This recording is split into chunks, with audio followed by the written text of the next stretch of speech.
So you have a sales contract, you're buying some property, and the question comes up, well, what about the personal property? Well, let's get into it.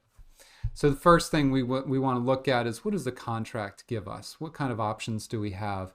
I pulled up a neighbor sales contract. This is pretty common in our area, and it has the highlighted version here, which includes personal property, drapes, and non-fixtures like appliances, things like that.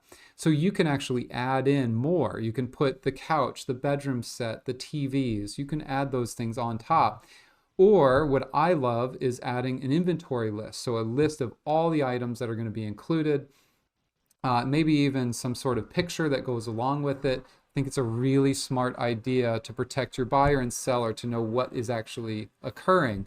If it's a cash deal, this is great. You could even incorporate it into the purchase price. There's no reason to kind of separate it out and make that really simple.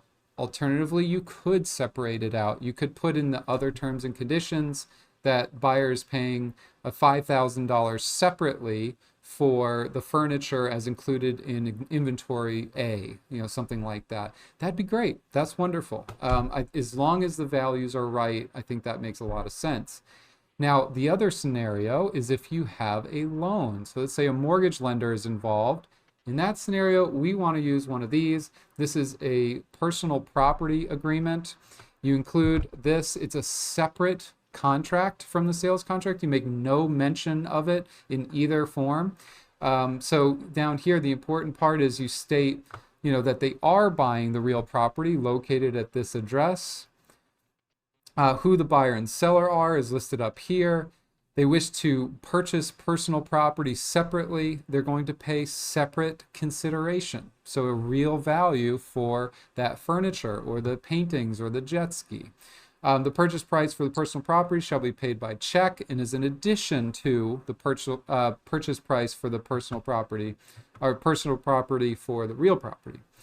Now, the part that I really like is the contingency. If buyer fails or seller fails to close on the contract or on either contract, that they both would terminate in that scenario. So you would eliminate the issue of a buyer trying to get out of one of the deals and not the other. I really like it for that one. Now, the third time when you might consider personal property and how to deal with it is taxes. So the first one is cash, second one is loan, and the third one is, hey, I'm trying to keep my property taxes low, I'm trying to keep my title insurance low, all those scenarios. It gets really tricky really quick, and the first thing I would recommend is contact an attorney. Let an attorney help you, let the attorney help the buyer and the seller decide what to do. And so in that scenario, what I typically suggest is we look at the property taxes. And I remind buyers that property taxes are done based on the comparables, not just what you paid for the property. So if the county is seeing that you paid $200,000 less than it's worth, they're still going to tax you at what it's worth. They're going to get a lot closer to a high number than what number you're trying to get them at. So there's probably no value in really doing that.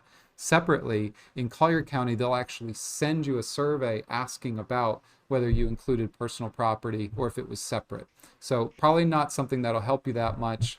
And same with the other stuff.